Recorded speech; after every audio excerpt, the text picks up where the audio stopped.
Madame, monsieur, bonsoir et bienvenue sur la Dan Broadcasting System et dans votre émission Le Monde ce jour. Le monde bouge justement, le Cameroun avec, tandis que l'Afrique du Sud s'apprête à offrir un deuil national à Winnie Mandela. La France, elle, suffoque avec les grèves. Près de 400 km d'embouteillage ce jour en France, jamais vécu. Et la France va continuer à suffoquer parce que des grèves s'annoncent encore là-bas. Pendant ce temps, au Brésil, des milliers de manifestants ont pris la rue dans plusieurs villes pour demander que Lula da Silva soit envoyé en prison pour cause de corruption. Corruption et prédation, vous l'avez dit. Combien l'État du Cameroun a perdu dans l'immense corruption et prédation qui s'est déroulée au Cameroun et dont les premières arrestations et emprisonnements ont commencé depuis 2006. Et quelles sont les conséquences aujourd'hui sur le train de vie des populations, sur le mieux-être des populations. Relecture de l'histoire de l'opération Épervier, acte 3, nous y sommes, madame, monsieur. Rebonsoir à tous et bienvenue. Président Georges Gilbert Baonla, bonsoir. Bonsoir, bonsoir à tous les téléspectateurs de la DBS qui occupe la première place maintenant en ce qui concerne la communication et l'expertise, l'actualité, parce qu'il faut le dire, et je remercie le fait que nous soyons appuyés par tout, je voulais dire, le monde entier. Et je suis content du fait que aujourd'hui, il y a une expertise avérée et nous pensons que nous accompagnons le Cameroun et comme d'autres pays dans le monde pour qu'un développement rassuré et transparent puisse prendre corps et que ces pays et que tout le monde entier, pourquoi pas comme le Cameroun, où nous jouons aujourd'hui, nous sommes des gendarmes médiatiques. Ça, j'avais dit la dernière fois ici. DBS, c'est le gendarme médiatique en ce qui concerne la prospérité de notre pays. C'est vrai, gendarme médiatique, mais je précise dans la démarcation déontologique et éthique, pas d'acharnement, pas de règlement de compte, pas d'attaque à personne ou à personnalité. Alors, je crois qu'on reste là dans les strictes règles de la déontologie. On va d'abord dans le monde. Un ancien chef d'État qui a été condamné et qui n'est toujours pas envoyé en prison. Oui. Lula da Silva. C'est Lula que vous avez vu seul? Celui qui est en Côte d'Ivoire, il est où? Non, nous sommes sur Lula. Quelle est la lecture que vous faites des manifestations qui ont cours actuellement au Brésil pour qu'il soit envoyé en prison? Lula était un syndicaliste. Aujourd'hui, la protéose autorise aujourd'hui que Lula a bousculé la grande mafia brésilienne en ce qui concerne la drogue. Et dans cette filière de la drogue, il y a eu des pertes énormes en ce qui concerne leur réseau financier. Et cette marche, quand vous regardez... Vous vous constituez en défenseur de quelqu'un qui a été quand même condamné. Je connais Lula personnellement. Okay. Malheureusement, c'est ça. Je connais Lula avant qu'il ne soit aux affaires. Et je suis très proche de la famille. Et vous avez affaire à un de ses beaux-fils. Vous n'avez jamais su ça? Donc, allons-y dans l'histoire. Bon, je voulais simplement vous dire, le président Lula a fait son travail. Vous êtes son avocat, on admet ça. Non, je vous dis ce qui se passe. Il a été un syndicaliste. Oui. Il a fait le combat de la réinstauration de la valeur du travail.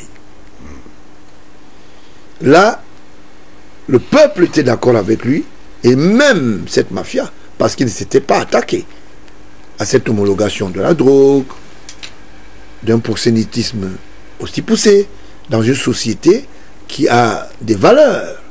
Et ces valeurs sont des valeurs de création de richesse. On n'a pas besoin. Il y a des villes au Brésil, là où on ne peut pas y aller, c'est pas seulement en Colombie. Hein.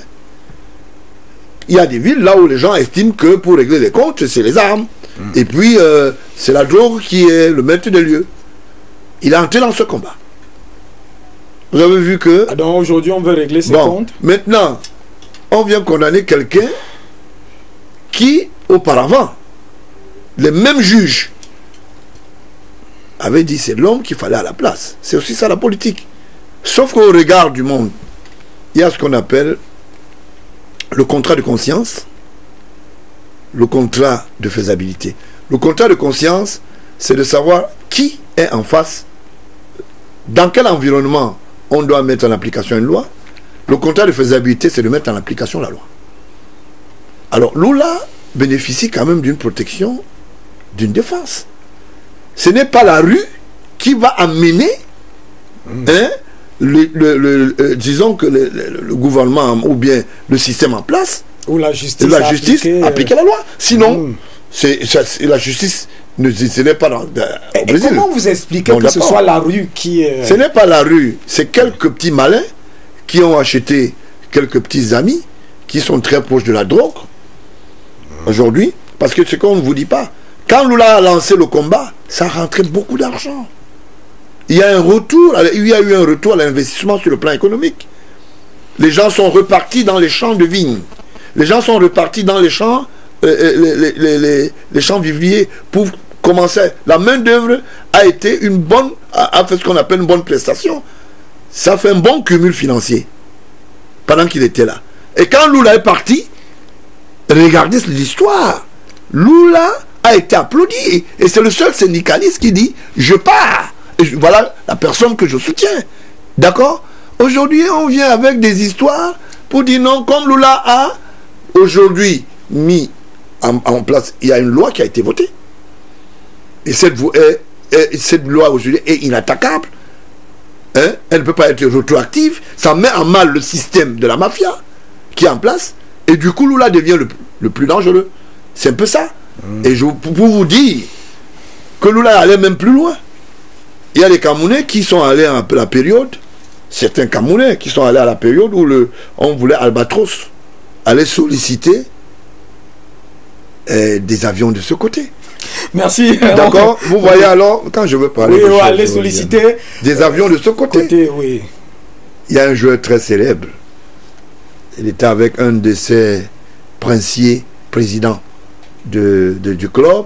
Je ne veux pas prononcer ce genre de nom, ça me fait du vomitif. Qui sont allés faire ce qu'on appelle une consultation commerciale pour que les avions puissent être proposés par le Brésil. Vous avez parlé d'Albatros, c'est ça? Oui, Albatros.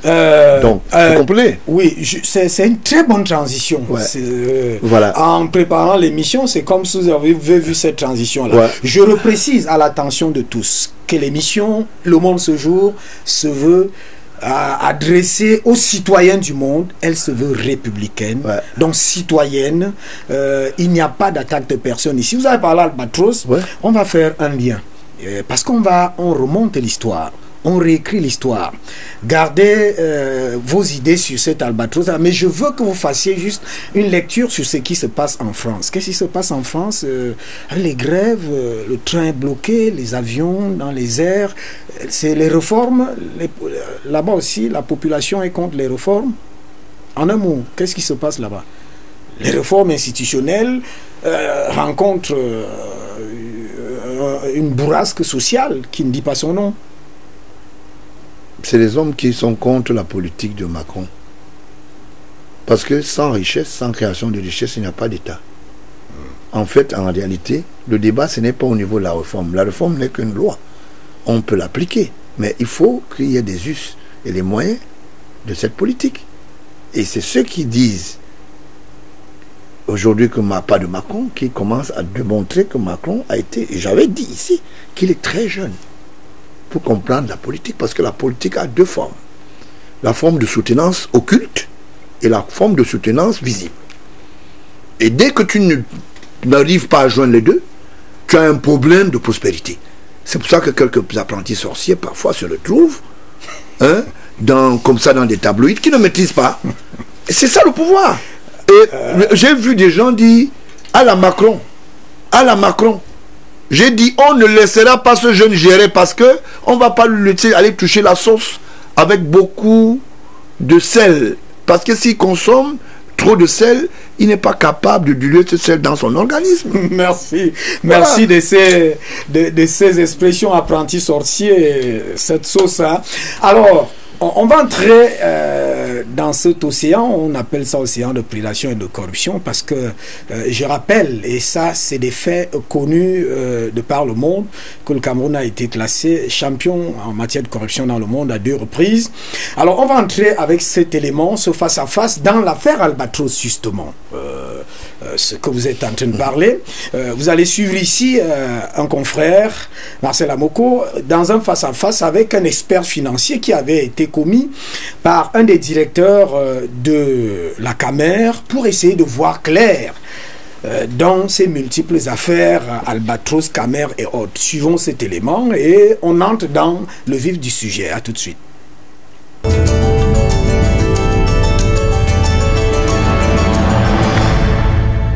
Parler de cette affaire Albatros, mais nous allons plutôt nous intéresser à l'aspect financier de ce dossier.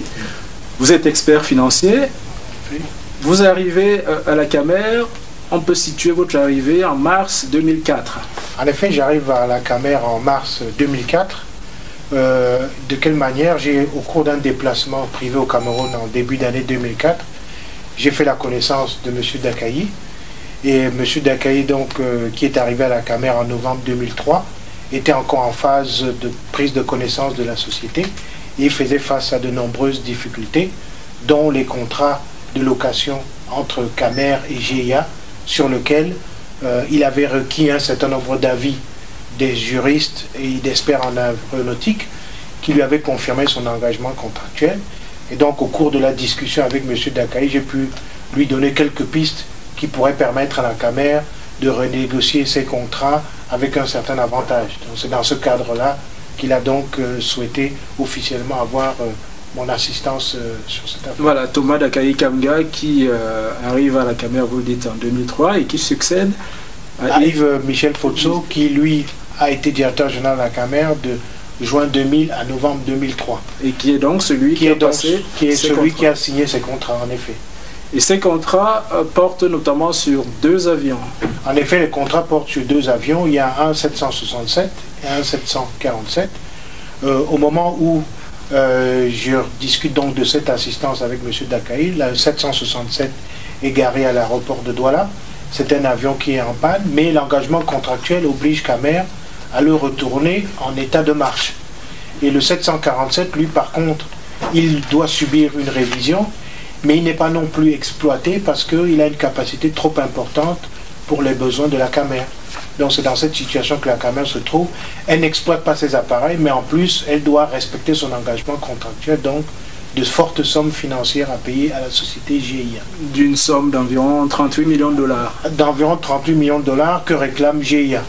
Or, il s'avère que, quand je démarre ma mission, la société en fait qui réclame ces 38 millions de dollars, c'est TMG International, qui est dirigé par les mêmes personnes que GIA, qui utilise le même numéro de téléphone, qui est enregistré à la même adresse. Donc pour moi, en tant qu'expert, c'est une anomalie assez significative qui me pousse à engager une recherche sur la société GIA pour savoir quelles sont les personnes qui dirigent cette société, quelle est leur moralité, et qu'est-ce qu'il y a derrière cette société. Et surtout, quel est l'état de cette société? Est-ce qu'elle fonctionne? Est-ce qu'elle existe? Exactement, puisque déjà, la première particularité au départ, avant de lancer la recherche, c'est que GIA n'était pas une société connue réellement dans les grandes sociétés qui font du leasing d'avions. La créance que la Camer doit notamment à GIA s'élève, on va dire, à environ 38 millions de francs CFA. 38 millions de dollars. Précision importante. Et très rapidement, vous vous rendez compte qu'en fait, cette société GIA n'a même pas le droit de réclamer ses créances. Exactement, parce que j'informe donc M. Dakayi environ un mois, mes souvenirs sont bons, après avoir démarré ma mission. Je dis à M. Dakayi, vous devez arrêter les discussions que vous avez avec ces créanciers parce que je viens de découvrir que cette société est en faillite. Donc le seul interlocuteur valable pour discuter de ces créances, c'est le liquidateur. Et donc vous avez déjà là un indice très important qui montre que vous êtes en train de faire face à une tentative d'escroquerie. Et donc, ce qu'on doit faire, je dois continuer mon travail, accumuler des informations qui vont vous permettre, si la réclamation est quand même maintenue, de renforcer votre position vis-à-vis de la personne qui réclame, soit le liquidateur, soit ces personnes-là. En sachant donc que la Camer est dans une situation financière extrêmement difficile. Dans une situation extrêmement difficile, elle ne peut pas faire face à cette demande. Et que si vraiment la pression est faite sur la Camer, ce sera la fin de la société. Et la question qu'on se pose dès lors, c'est comment se fait-il que, sachant que cette compagnie GIA est en situation, puisque je suppose que Yves-Michel Futso, qui a contracté ses créances, savait que cette société était plutôt douteuse. Comment se fait-il donc?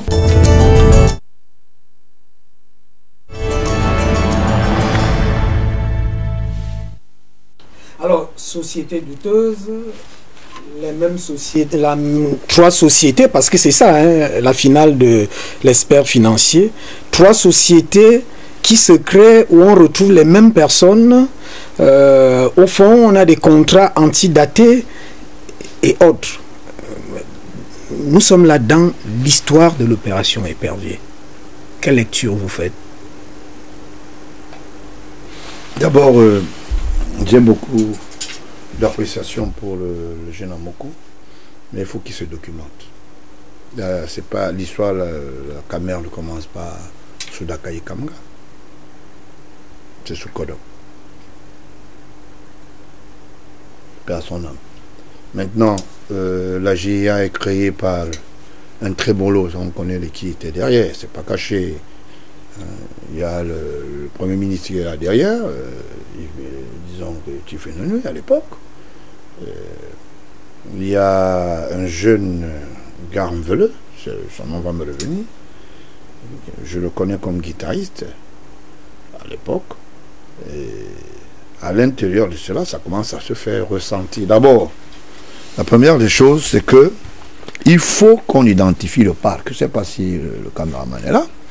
Voici le parc de la Camère.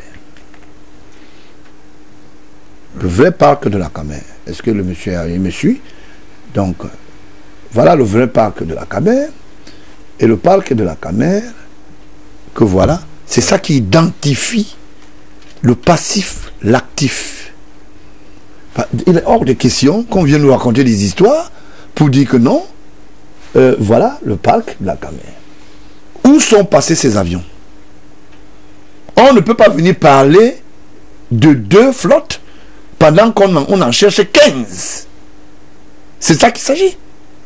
Alors, je suis très surpris que Nana, qui est expert, n'ait pas fait un état de lieu. Et c'est comme si je savais, la 737 dont il déclare qu'elle était en entretien, c'est la voici. Vous nous donnez la photo, nous sommes dans l'histoire. En fait, Nana, expert financier, a été commis par Daikaï Kanga. Donc, il commence... Faites un état des lieux. Oui. Dites ce que vous avez trouvé. C'est ça un expert financier audité.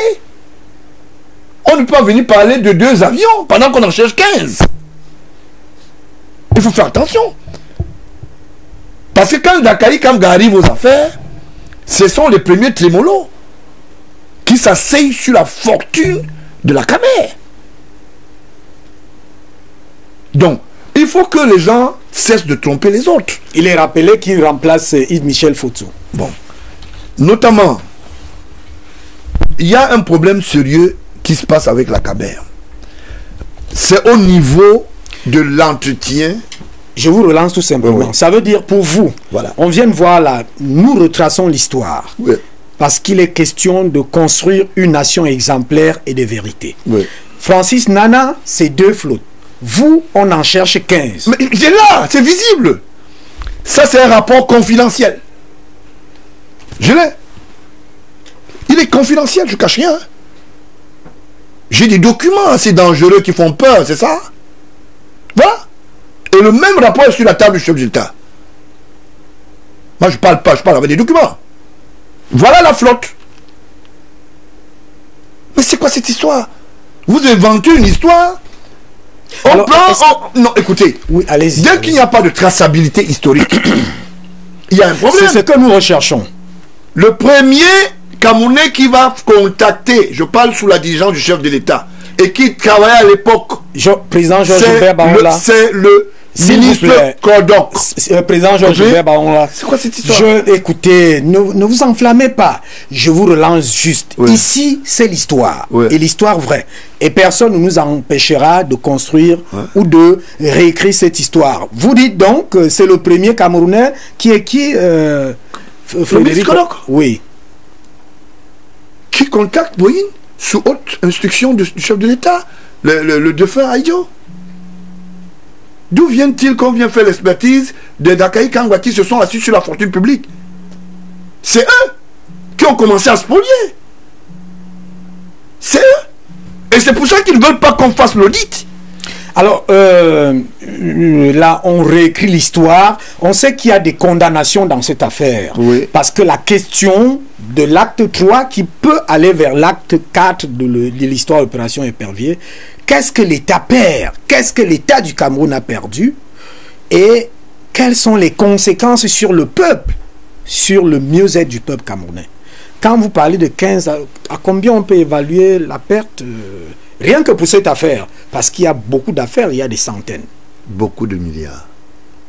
Un avion, à la période requise, si vous avez le prix initial et vous faites le x15, ça veut dire qu'il y a un problème sérieux. Et vous ne pouvez pas demander que je solutionne sans que je n'ai dit ce qui a provoqué le mal. Allez-y. C'est ça le problème. L'histoire de la Camer n'est que une affaire parmi les autres. C'est ce que je viens de dire. D'accord. Et s'il faut la réécrire, je vous l'ai dit, je vais la survoler simplement en disant, oui. Les avions disparus de la flotte de Camer Airlines demandent aujourd'hui et sollicitent une expertise. À l'époque où Samanjoma, le collaborateur direct, l'ex-directeur de ZADC, le collaborateur direct de Moutazé, comme directeur commercial, ils peuvent nous dire. À l'époque où Nana, et cette fois-là, c'est pas Nana Francis, Nana Sanjon, quelque chose comme ça, qui a une musicologue de femme, qui chante dans les... Nana Sanjon, oui, allons dans le fait. D'accord. Et fait dans ce qu'on appelle le trafic des pièces. Ça veut dire que il y avait une société qui s'appelait Citrafer. Elle était en face, derrière la SGBC. Ça veut dire que c'est une société qui reformait les pièces. Certaines personnes se sont autorisées à fabriquer des fausses factures. Et que c'est Boeing qui faisait ça entre dans les 15 mais oui, dans les 15 avions d'entretien. Parce qu'en fait, le vrai problème ici, c'est que les gens ne comprennent pas que le vrai gombo ici, c'est l'entretien de la flotte. Quand vous entendez que quelqu'un a commencé à manger, c'est au niveau de l'entretien. Et il faut créer la panne. C'est pour ça que le commandant Ngounou, quand il partait, il n'avait que ses yeux pour pleurer. C'est l'un des, disons que des pilotes de cette période-là. Vous comprenez? Ouais. Donc, quand vous regardez ce qui se passe en réalité, c'est que Nana a été très secondé par le directeur des affaires logistiques. Non, je ne voulais pas dire directeur des affaires logistiques. Par M. Thiago. Non, qu'est-ce que je voulais dire? Thiago était le chauffeur du président de la République. Mais bizarrement, il était dans les histoires de Camer. Bizarrement, je ne sais pas pourquoi. Alors, nous sommes là dans l'entretien. Ça veut dire que cet entretien crée un couloir de... crée un couloir de gombo. Ça va partir des fausses déclarations et des fausses factures, des fausses pannes créées par certains directeurs généraux de Camer, assistés par des techniciens qui font des faux rapports. Je fais un clin d'œil à Samanjoma pour son courage d'avoir dit à monsieur le président de la République, si vous montez dans cet avion, c'est la mort. Ah, l'avion que Marcel, que je salue, hein, voilà. En passant, a cité tout à l'heure. C'est son rapport. L'Albatros. Et à l'époque, comme il gênait beaucoup, bon, je n'aime pas beaucoup parler de lui, hein, à Tanganji, qui avait l'autocuidance de parler dans les oreilles de M. Biya, je ne sais pas par quel moyen, par quel mystère, on s'est rendu compte que il a foutu ce monsieur dehors. Et c'est son beau-frère qui est DG aujourd'hui, là, aux ADC. On ne peut plus continuer comme ça. Et le problème qui est là, c'est que personne ne saura que dans cette chaîne, chaque responsable qui arrive, même ceux qui font le casting des chambres, des navigants, je me rappelle, il y a un...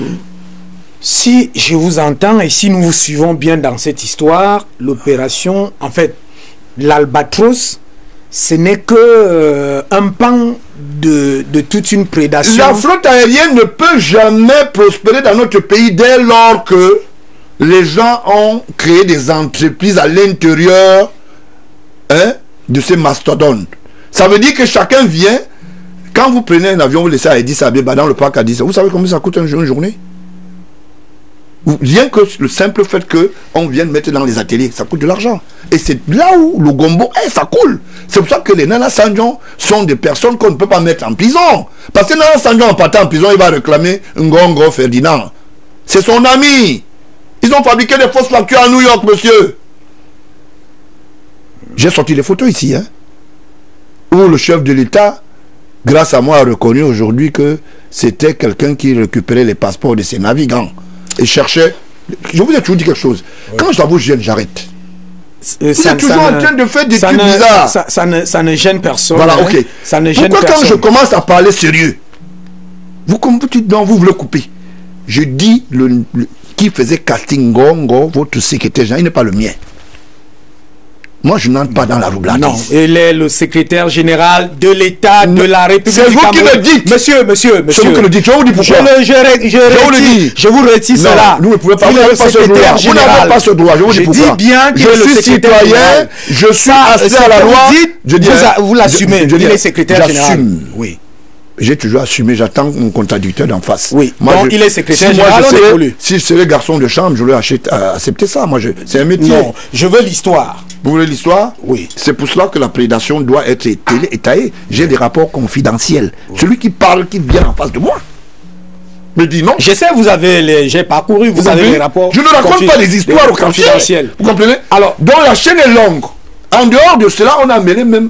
Quand vous dites cela, ça veut dire que dans cette prédation et cette corruption, dans cette opération épervier, il y a des coupables en liberté, c'est ce que vous voulez dire? C'est ce que vous êtes en train de démontrer. Il y a une jungle de coupables en liberté. Et ils doivent être interpellés dans l'urgence. Et ce n'est qu'un pan, ce n'est qu'un chantier. Donc il ne faut pas que nous puissions élaguer le fait que c'est des gens qui ont posé des actes. Et ces actes sont des actes dangereux. C'est un peu ça. La dangerosité, c'est ça. Parce qu'au Cameroun, comment vous pouvez accepter qu'on nomme quelqu'un qui n'a pas un profil de compétence et qu'on l'appelle le secrétaire général de la présidence? Vous voulez que je parle en patois? Ça, c'est déjà compris. Maintenant, je voudrais que vous jetiez un regard relativement à l'affaire Albatros et les autres affaires. Je ne veux pas les citer là, mais je voudrais que vous jetiez un regard. Lorsqu'on parle des pertes de l'État, on parle même des personnes qui J'espère que le débat n'est pas axé sur Camer. Pas du tout. C'est pour ça que je vous relance pour que nous entrions dans le fond des dossiers. 79 milliards, par exemple, de CCP. Voilà. Qu'est-ce qui se passe? Les gens ont détourné, ils sont libres. D'autres sont même nommés. Il y a même un qui a donné à son ami un peu d'argent et puis il n'a pas donné à quelqu'un qui était en justice pour l'aider dans une histoire. D'autres ont rendu le corps du délit. Amogo Belinga, Jean-Pierre dehors, pourquoi?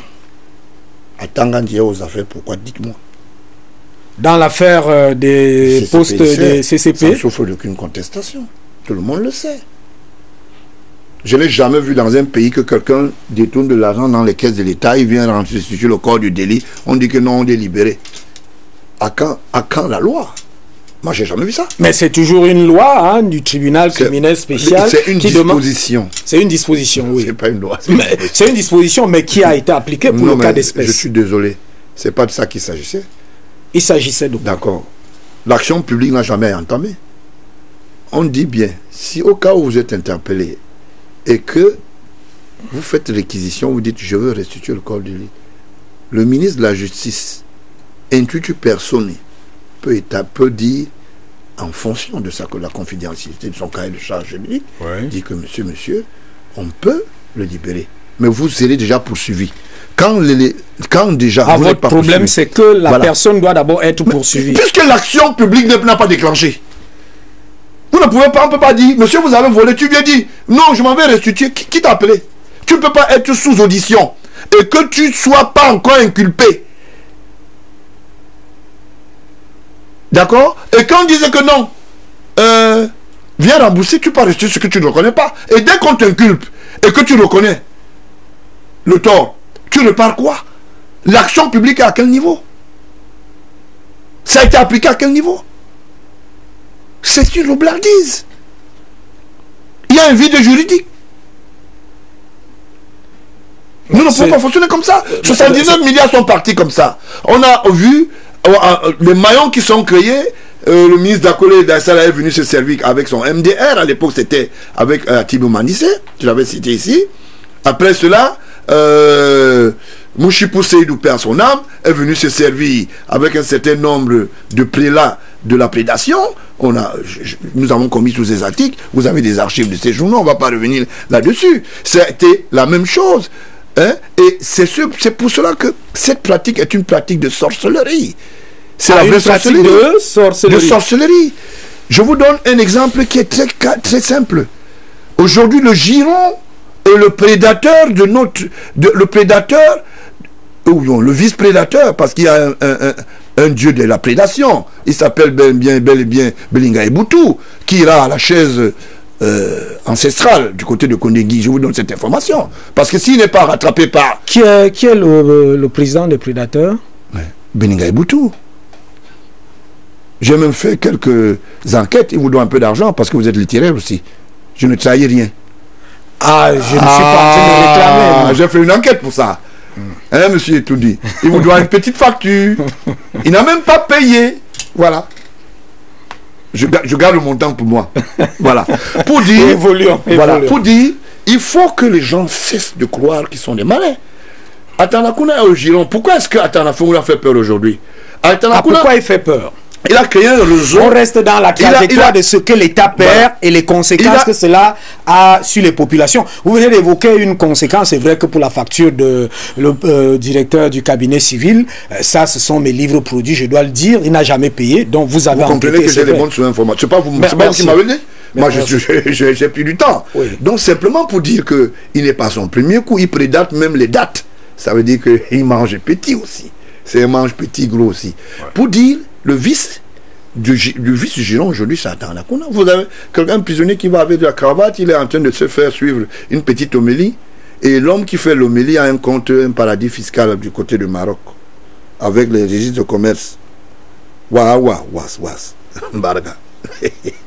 Vraiment, c'est du jamais vu. Ce n'est qu'au Cameroun qu'on voit ça. Et, comme pour vous dire, il y a eu ce qu'on appelle, à l'époque, un resserrement autour de l'éclatement de distribution du carburant. Ça veut dire que toutes les stations que vous voyez là, oui, il y a eu un éclatement, et cet éclatement s'est fait sous Atan Mbara, en tant que secrétaire général. Oui. Et le chef de l'État a instruit, le chef de l'État a instruit Atan Mbara d'éclater ce marché pour ce qu'on appelle les pompes et stations de distribution des produits pétroliers. Et le ministre en charge, c'est le ministre des Mines. Vous comprenez à peu près? Oui. Vous savez de qui je parle déjà. Évoluons. Et c'est lui qui donne les autorisations, qui cède et qui cartographie avec une bonne expertise. Ça veut dire qu'avec toute une équipe autour. Vous savez ce que ce monsieur a créé? Il a créé son KEP pour vider 14 milliards à la CSPH. Avec Talba Mala qui est dehors. D'abord, ce monsieur, si je le rencontre dans un couloir, bon, je ne veux pas dire ça ici aux gens. Non, vous n'avez pas le droit. Non, je ne veux pas dire. Si je rencontre dans un couloir, vous n'avez pas le droit. Monsieur Talba, je n'aime pas votre tête. Les personnalités sont à respecter, monsieur. Je veux dire, je n'aime pas ta tête. Je n'ai pas dit que je veux faire violence. C'est une chose. Évoluons. Voilà. Donc, simplement, pour dire que, après les 14 milliards de Sokaipé, il a traversé une autre marge. D'où vient-il qu'une société pétrolière soit installée dans une télévision qu'on appelle Vision 4? On l'appelle simplement... Vous savez, je marche avec les petits papiers, excusez-moi. Hein. Vous avez un document? Ouais. Netwall Petroleum est installé dans les édifices de Vision 4. Toutes les publicités, supports et mafiosistes, manipulatrices, sont dans cette histoire. Et il y a des victimes. Des victimes? Des victimes. Vous avez les documents? Mais je vous parle avec les documents. je vais m'étayer dessus spécialement dans la prochaine édition ici, vendredi. Parce que j'aime souvent laisser les bonnes salades pour qu'on les bouffe souvent le vendredi. Parce qu'il faut bien les digérer entre samedi et dimanche. Netwall Petroleum est une entité, entre autres entités, parce qu'il y a des entités même là-bas, qui ont été créées dans, un mouvement de prédation. Parce que je voudrais qu'on fasse dans le lien historique. Dans le groupe, on trouve même les entités, ça veut dire que les sociétés spécialisées qui exorcisent. On n'exorcise pas. Ceux qui enlèvent les macabées quand ils sont dans le machin. Si vous voulez, vous allez là-bas. C'est pas moi qui le dis. Hein. Vous trouvez toutes ces sociétés, entre autres. Netwall Petroleum interpelle certains investisseurs spécialisés dans l'architecture, dans les travaux publics, pour qu'ils se retrouvent le 30 mars dernier. Parce que en Centrafrique, ils doivent construire le camp de concentration militaire, je ne sais pas de quoi, ou d'entraînement. Vous comprenez à comprendre que Toudera, qui attendait depuis que le mentor, je vous l'ai dit, Belinga Eboutou le fasse recevoir, après avoir encaissé quelques sous. Merci au militaire qui a été calme parce qu'il ne fallait pas tirer sur lui. C'était quand même un directeur de cabinet civil. Laissez-moi parler. Je dis des choses claires. Ça, c'est claires. la construction de l'histoire de l'opération Épervier. Voilà. Ça, c'est des ramifications nouvelles qu'il faut... Vous comprenez, elles ne sont pas nouvelles. Elles sont vieilles et anciennes et moi, je les mets à la place nouvellement parce qu'il est temps. C'est pour ça que j'ai dit ici que certains journalistes, je n'ai pas dit tous les journalistes, d'accord, je veux les mettre à la place publique parce que c'est des ennemis de la République. Et ceux-là écument les rues, écument les couloirs du palais de justice, écument les couloirs publics pour dire nous sommes les meilleurs. Depuis que le président Toudera avait été reçu, je lui donne maintenant l'information. Monsieur le président de la République, si vous n'êtes pas reçu, vous êtes très soupçonné. Je m'en tiens à ça. Il y a un marché qui a été engagé par Netwall, qui a fait comprendre Petroleum, voilà, qu'ils vont aller construire un camp, moi j'appelle ça le camp de recasement et d'entraînement de ceux qui vont venir déstabiliser le Cameroun. Quand on sort les listes des noms, c'est vous qui le dites. Je le dis. J'assume cette responsabilité. Je ne viens pas dire n'importe quoi. Allez dans les publicités de Vision Cap, vous allez trouver que Netwall s'est passé là-bas comme à la plume. Pendant qu'on vous dit qu'on fait dans les médias, laissez-moi parler. Leur procès ici. Ah bon? Vous voulez qu'on fasse le procès de M. Biya et son régime et les ministres? On ne parle pas d'autres. Je voudrais que ça ait un lien dans l'historicité de l'opération. Je fais la continuité. Oui. C'est pour cela. Vous avez compris? Un hôtel 5 étoiles en Centrafrique, moi je connais la Kwanga. J'ai été à l'époque de Patassé. Le dernier en date. Avant que la dame ne remplace, j'y étais, je connais là-bas. Et je sais de quoi je parle. Le palais centrafricain n'est pas étoilé à 5 fois. Mais on va vous construire l'hôtel. Même mon Fébé qui est là-bas, en palliatif, n'est pas comme ça. Vous comprenez à peu près? Donc il y a un problème. Donc les gens font des programmations à travers des journaux pour dire, oui, j'ai 10 milliards, je vais donner 3 milliards à l'État. Parce qu'on programme l'État du Cameroun pour aller spolier les Camerounais ailleurs. Parce que Netwall a prélevé de l'argent auprès de certaines entreprises dont on veut donner les noms ici. Et je voulais dire un bonjour à Bachirou. Je voulais dire un bonjour à Baïla. Je voulais dire un bonjour à René Sadi. Je sais que ça vous fait très mal. Pourquoi vous me regardez? Vous continuez, moi je veux le lien de l'histoire. Nous écrivons l'histoire. Hein. Je vous avez dire cité, bonjour Angèle. Comme vous dit, oui. Je vous avais bien dit, on ne s'attaque pas aux hommes tranquilles. Et quand vous attaquez, sachez que c'est mauvais. L'autre aspect que vous êtes en train de... Le lien que vous êtes en train de faire, et je voudrais qu'on entre... C'est pour cela que quand on parle de coup d'état scientifique, il faut que les gens... Et c'est ça que je... C'est vous ne pouvez pas... Il y a un lien entre la prédation, la corruption et le coup des... Et je connais certaines personnes au ministère de la Défense qui sont très proches de Vision 4. J'ai compris et pourquoi. Je vous dis, laissez le ministre de la Défense travailler. Un petit frère, on se regarde. Je n'ai pas encore donné le nom. Ah, non, laissez-moi parler. Ouais. Je donne... Il faut qu'on éveille les consciences. C'est aussi une éducation de la télé. Ce n'est pas pour dire aux gens mourez. C'est pour leur dire, si vous êtes en train de vous perdre, arrêtez-vous net. C'est que vous avez l'air fâché. Non, c'est ma façon de parler. Vous faites comme un acharnement. Ce n'est pas un acharnement. Je vous cherche dans l'historicité de cette affaire. Je suis en train de parler. Oui. Je parle d'une traçabilité. Oui. Et c'est pour cela que je leur dis à ceux-là. Je vous fais coucou. Faites attention. Voilà. Je voulais interpeller le chef de l'État centrafricain. Vous regardez hors de l'écran de votre caméra. Je voulais l'interpeller. Il risque de ne pas vous écouter. Je voulais l'interpeller. Monsieur le Président de la République, avec tous les honneurs qui me valent la prestance de vous dire, l'État du Cameroun bénéficie d'une assiette. Et cette assiette est ce qu'on appelle le réseau de la diplomatie. Il est hors de question aujourd'hui que vous empruntez des routes que j'appelle des routes non adaptées, où quelques emprunts se font avec de la manipulation, et qu'à un moment, ceux-là vous disent qu'ils sont à côté du bon Dieu, alors que nous sommes dans une société organisée.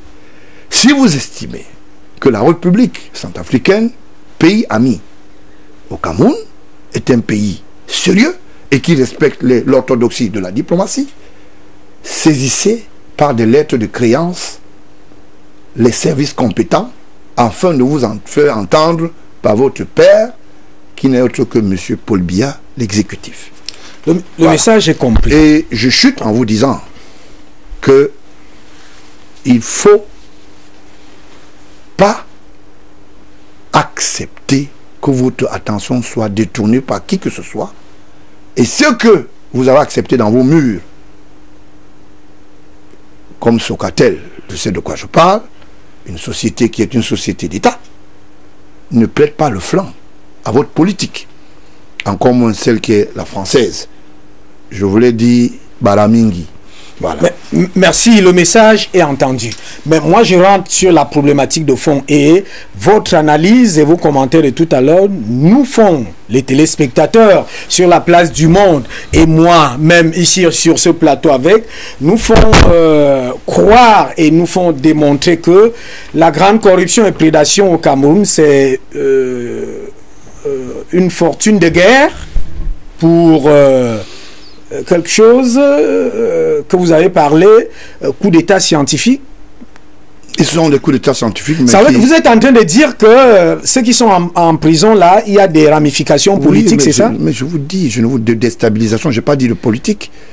Je n'ai pas dit, vous ne pouvez pas piquer 60 milliards de rentes, vous mettez dans les comptes des paradis fiscaux pour aller acheter des galettes avec des dessous de robe. C'est pas de ça qu'il s'agit. Vous comprenez? Ouais. Ça veut dire que vous avez un objectif à atteindre. S'il est digne pour construire et bâtir, créer les écoles, créer des entreprises pour que les gens puissent s'y occuper, c'est une très bonne chose. Créer des emplois parce que... Ça. Vous comprenez? Oui. Mais si c'est l'indignité pour aller déstabiliser un pays qui se veut être un pays de notoriété comme le Cameroun, il faut faire attention.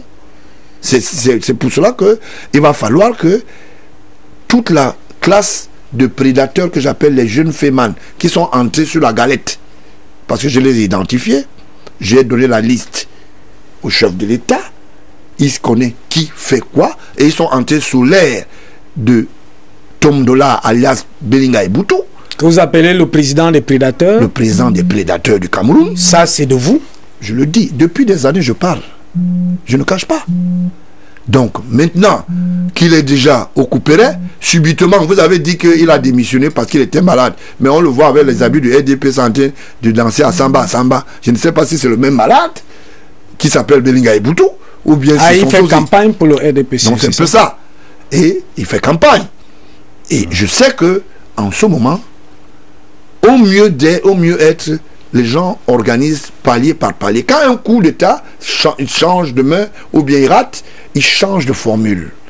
Ils sont passés par un coup d'État scientifique qui était lié au projet et au projet structurant. Ils n'ont pas réussi. Ils n'ont pas réussi. Le chef d'État a pris sa mallette de commercial. Il a commencé à faire ses voyages, à rencontrer ses pairs. Et nous avons vu ce qui est sorti des cimes d'eau. On a vu tout ce qui s'est passé à Kribi. On voit des routes qui sont construites. Ça n'arrange pas l'équipe d'en face, ceux qui veulent la déstabilisation. C'est ça.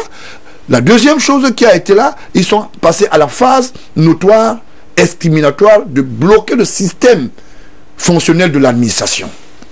En mettant ce qu'on appelle les nœuds de poule. Pour que vous suivez votre dossier, il y a une difficulté et c'est devenu une corruption régulière. Il faut payer de l'argent pour le chef. C'est devenu une corruption régulière. Et je parle, ça c'est l'un des coups d'État scientifique. Ça n'a pas marché parce que à un moment, on a créé ce qu'on appelle un système de bonne gouvernance. C'est vrai qu'à l'intérieur de cela, il y avait déjà les poules mouillées, les poules mal gratinées. Voilà. Et ça fait son chemin.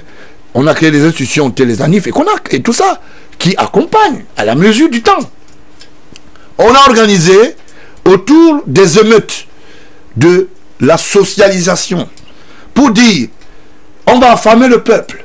Rappelez-vous, un jour, un 12 février, les enfants se sont retrouvés dans la rue parce que les gens ont enlevé les sacs de riz dans les usines, dans les entrepôts. On a coupé le sillon de la relation entre les caisses de recettes et on a dit on va voir. Dès que la famine a commencé à s'installer, les enfants se sont retrouvés dans la rue, le chef d'État est sorti, il a dit je bats en brèche et il a trouvé des solutions. Il a créé quoi? L'APE. Cette APE aujourd'hui a régulé un certain nombre de choses. Beaucoup de gens ne le savent pas. Ce n'était pas seulement parce que il fallait juste signer des accords des APE. C'était parce que c'était une formule de politique de récupération de la masse sociale qui avait perdu déjà la vitesse et ils voulaient se retrouver dans la rue et que la rue devait devenir un foyer hostile de feu. Ils sont partis dans les paires de culte. Je vous l'ai dit. Ce que vous êtes en train de dire, c'est que la corruption et la prédation au Cameroun est une arme de guerre, est une arme qui constitue une fortune financière. Voilà, justement, parce qu'il faut avoir les moyens pour le faire. Ils ont fait ce qu'on appelle les rabats dans les chefferies. Ils ont fait des éclatements. Les ministres sont devenus subitement des chefs. Et ils ont prétendu que non, c'est parce qu'il y a des sénatoriales qui vont arriver, nous voulons être des chefs honorés, machin. Or, à l'intérieur de ça, un chef qui gère un village manipule aussi ce village. Quand un chef se lève, il dit, vous, c'est à gauche, vous vous levez à gauche puisque c'est votre chef. Dès lors que vous êtes chef d'une communauté, il faut savoir que vous avez la même mise sur le peuple. Et ils ont fait, on a vu des foyers naître comme Baminda, le Grand Nord et tout ça. Ça a été manipulé dans les sarés, dans les chefferies traditionnelles. Chez les fonds, certains fonds se sont, du côté nord, se sont impliqués là-dedans. Bien sûr, avec la maestria de l'administration. Vous comprenez? Donc, et à un moment, on a renvoyé les mêmes pour leur dire, attention, allez vous-même arranger ce que... Ceux qui sont allés sur le terrain ont ramené l'échec. Aujourd'hui, c'est devenu des foyers hostiles parce que si, par exemple, le calme revient entre Baminda et Boya, Atangani n'aura plus droit de citer dans le gouvernement. Et le président de la République, sachant que c'est un prédateur et que son compagnon et mentor est M. Marafa, avec qui il a organisé dans sa maison et nuitamment avec un commissaire bien connu par le délégué général de la Sécurité nationale, que j'ai dénoncé comme particulier, sous le regard de Alim Boukar, qui est très proche, et l'ancien directeur des ressources humaines de Cantel. Alors la question qui se pose, la question qui se pose, vous nous posez certainement des questions. La question qui se pose, c'est l'équation qui doit être gérée. Parce que là, cette écriture de l'histoire de la corruption de l'opération Épervier nous fait comprendre qu'en principe, les prisons devraient être petites si on s'hasardait à prendre tout le monde. C'est ce que vous voulez dire. C'est que les conséquences, vous avez dit de poser la question tout à l'heure. Conséquences au niveau de l'État, ce que l'État perd, ce que... Nous avons beaucoup de milliards. J'ai fait un petit calcul, nous sommes à plus de 4500 milliards. 4500 milliards. 4500 milliards, honnêtement, c'est pas, disons que, un chiffre exhaustif. Je voulais simplement dire que nous continuons, mais je pense que il faut beaucoup plier pour le Cameroun parce qu'il y a une rapine au Cameroun sans pareil. Et c'est que ça va causer comme préjudice. Voilà, je vous ai dit tout à l'heure quand je viens dans un... Je sais, vous avez des documents. Je n'entre pas dans une émission pour venir vous faire plaisir et vous dire, bon voilà, il y a un problème, je ne veux pas. Voilà, je vais vous dire, voilà, je vais vous lire un communiqué et que personne ne rit. Chers téléspectateurs, ne riez pas au quartier. C'est le Cameroun. On fait avec, mais le chef d'État, lui aussi, va apprendre à comprendre qu'il y a des choses quand même qui sont inadmissibles. Moi, si c'est comme ça, je démissionne directement le ministre. Hein. Voilà. Qu'est-ce qui se passe?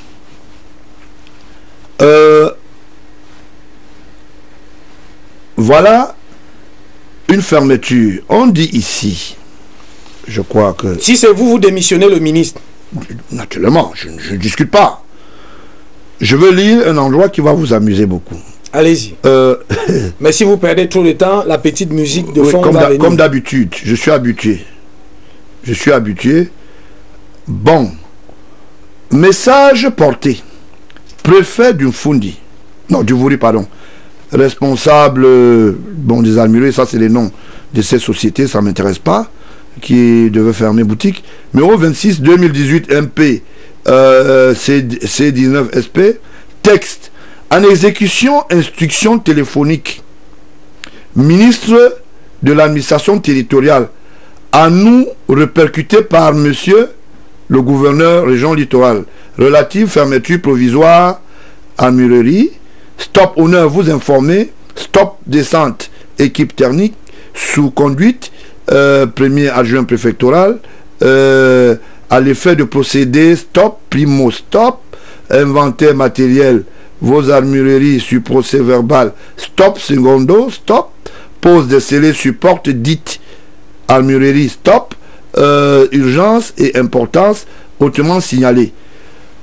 On ferme sur instruction verbale une entité qui est sur l'instruction verbale du ministre à Tangandji, une entité qui est reconnue par le président de la République et qui est autorisée d'exercer. Je veux lire ce document et vous allez suivre. Le ministre secrétaire général, l'actuel, le 20 novembre 2017, très urgent, projet de budget de l'État pour l'exercice 2018. J'ai l'honneur de vous notifier les hautes instructions du chef de l'État prescrivant pour la finalisation de l'avant-projet de loi portant loi des finances de la République et du Cameroun pour l'exercice 2018. 1. De supprimer les mesures proposées ci-après. La collecte de la taxe sur la propriété foncière sur les entreprises de distribution d'électricité à l'occasion de la facturation et des consommations aux abonnés propriétaires. Oui. La refiscalisation de l'importation du blé au taux de 5%, le retrait de l'agrément aux entreprises admises aux régimes fiscaux dérogatoires prévus par la loi de 2013 sur les incitations à l'investissement privé lorsque les investissements qu'elles se sont engagées à réaliser n'ont pas connu de démarrage effectif au bout d'un an à compter de la date d'octroi du dit agrément.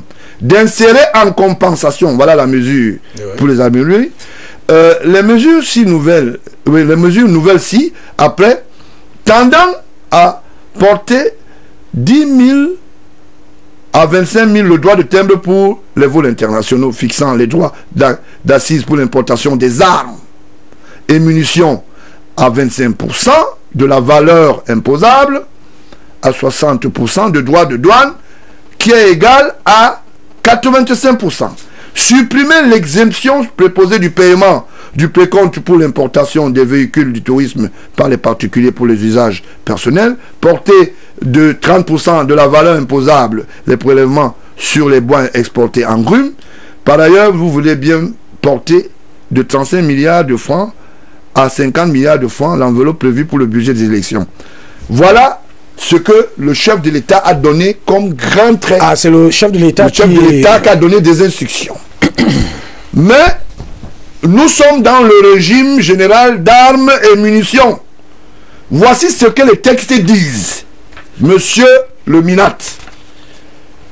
Alors, vous ne pouvez pas vous prévaloir... Qu'est-ce que les textes disent? Les textes disent, je veux dire, dans le paragraphe, je vous dis article 2, dans un paragraphe cité, je ne veux pas lire tout, sinon on ne va pas quitter d'ici. Oui, le paragraphe. Bon, le paragraphe, je veux dire paragraphe A, je vais nommer ça comme ça. Armes de tir et de salon. Tout objet ou dispositif conçu pour le sport dont le système moteur est à air comprimé. Armes artisanales. Tout objet ou dispositif conçu de façon artisanale pouvant tuer, blesser ou produire un effet sonorisant. Armes sous munitions. Munitions classiques conçues pour disperser ou libérer des munitions explosives dont chacune pèse 20 kg et comprend ces sous-munitions explosives. Et ça, ce sont les dispositions générales en ce qui concerne le système de fonctionnement d'achat d'armes et d'armurerie. Or, monsieur s'est prévalu, nous ne sommes pas en état d'urgence, parce que quand vous dites qu'on retire les armes aux citoyens, on retire les armes, c'est-à-dire on ferme les armureries, ça veut dire que vous vous substituez au président de la République. C'est lui qui a la dérogation. Ah, c'est ça, cette mesure de cet après-midi. De cet après-midi. Ça veut dire quoi? Dans le territoire national, un ministre de l'administration territoriale ne peut pas prendre la place de l'exécutif, le chef de l'État, pour donner des instructions. Et quand vous voyez le document, là, je voulais que vous filmiez le caméra de la première page, c'est pas là où le jeune est parti, vous voyez que c'est un document qui gère ce qu'on appelle le palier de fonctionnement des armes au Cameroun. Je voulais savoir, qu'est-ce qu'elle cherche à Tangandji? Veut-il la place de Paul Biya? Veut-il se substituer au chef de l'État? Alors que le chef de l'État lui-même est le chasseur. J'attends voir M. Biya venir déposer son arme ou déclarer son arme à M. Tangandji. Mais c'est dans une circoncision... Non, monsieur, je vous dis que c'est territorial. C'est de ça qu'il s'agit. Et il dit que c'est les mesures provisoires. Ce qu'on va dire, pas normal. Ce qu'on va dire, c'est que au plan textuel et réglementaire, il va falloir que le président de la République, que ce soit précisé, parce que les textes sont là et la mesure prise par le chef de l'État lors du dernier budget, de l'adoption du dernier budget est aussi là. On va pas aller dans des commentaires. Non, je ne veux pas entrer dans les commentaires pour vous dire que c'est une profession connue, monsieur Tangandji. Le ministre, je veux lui dire ceci. Vous ne pouvez pas venir fermer une entreprise qui paye les impôts. Après ça, je vous donne quelques noms, je chute seulement. Voilà les chômeurs. Cette entreprise a fait ce qu'on appelle la récupération et fait la réintégration des officiers qui sont... Non, laissez-moi parler. Oui, vous avez souvent cette habitude. On est vers la fin. J'ai fini. Oui. Je veux donner les noms de ces lieutenants, je prends sur mon dos, parce qu'ils sont des travailleurs. Vous avez compris, hein? Liste des directeurs est réintégrée comme ancien officier. Lieutenant-colonel Bongali, William. Je ne donne pas son numéro de téléphone. Chef d'escadron, Kecho Mba Martin. Il travaille toujours dans l'entreprise, hein? Ils gagnent la vie et ils ont l'argent. Colonel Bilé, même chose. Colonel Minka Ranko, même chose. Chef d'escadron Ayango Raphaël, chef d'escadron Eyong Taku, lieutenant-colonel, la fermeture, colonel, ça crée des désagréments. Qui va payer, qui va réparer au cas où l'entreprise porte plainte? Il y a des fournisseurs extérieurs. On attend donc que le chef de l'État intervienne. Il faut que le chef de l'État intervienne dans l'urgence. Vous avez dit que si vous étiez à sa place, vous démissionnerez vous partez souvent trop vite en besoin. Je le démissionnaire, tu sais pourquoi?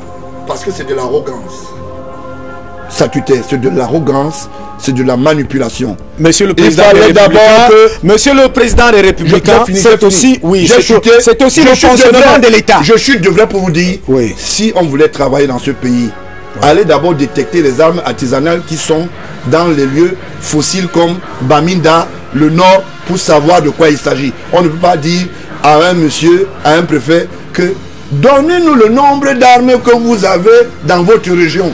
Il va déclarer combien, il en connaît combien.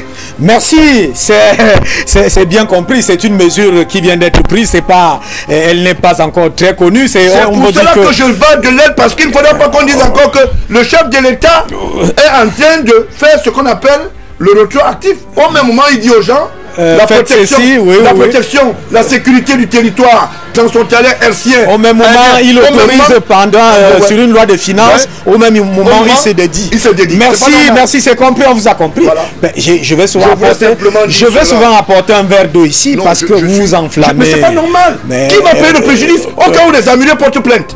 Il y a des armes qui ont été commandées, qui arrivent dans les bateaux et dans les avions. Qui va réparer le préjudice? Merci, c'est bien. Je chute, hein? Oui. Le chef d'État est informé. Vous chutez des. Vous savez, le chef d'État est informé depuis hier. D'accord? À Tangadi Teke, le père là. Merci. Et je vais vous préciser que Tangadi, c'est un ministre de la République. Pas d'acharnement, pas d'attaque à personnalité, c'est terminé. Vous ne revenez pas. Je n'ai pas besoin de ça. Vous ne revenez pas. Vous voulez refaire son portrait? Je vous donne un verre d'eau. Je vous donne un verre d'eau, on se retrouve avant. Tout à l'heure, on va se retrouver chez Belinga et Boutou pour retirer l'argent aussi. Jean-Gilbert Baron là, vous êtes téméraire. Merci d'être venu encore ce soir. C'est moi qui dis merci et à la disposition du peuple. Si vous n'avez pas été satisfait aujourd'hui, vendredi, je vous donne l'argent.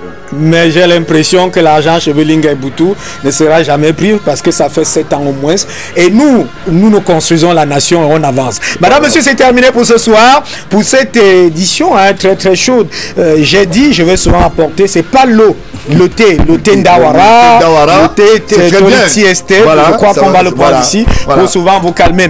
Madame, monsieur, c'est terminé pour ce soir. À 19h, le journal en full day. À 19h15 sera le journal en pidgin. À 20h, le grand journal en anglais. À 21h en français. Madame, monsieur, pour une république exemplaire, une république où le peuple jouit de ses richesses et des fruits de la croissance, nous allons combattre jusqu'au bout. Notre combat, il est juste celui de la sensibilisation et la communication dans un état de joie. Bonsoir.